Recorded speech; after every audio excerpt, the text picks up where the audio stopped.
Desde 1970 arrancó la segunda etapa de la Serie del Caribe con 4 países fijos: República Dominicana, Puerto Rico, Venezuela y México.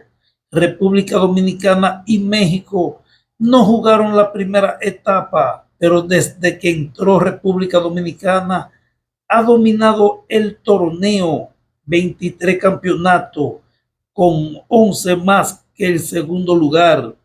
Dato clave: Venezuela fue el único país que no ganó título en la primera etapa.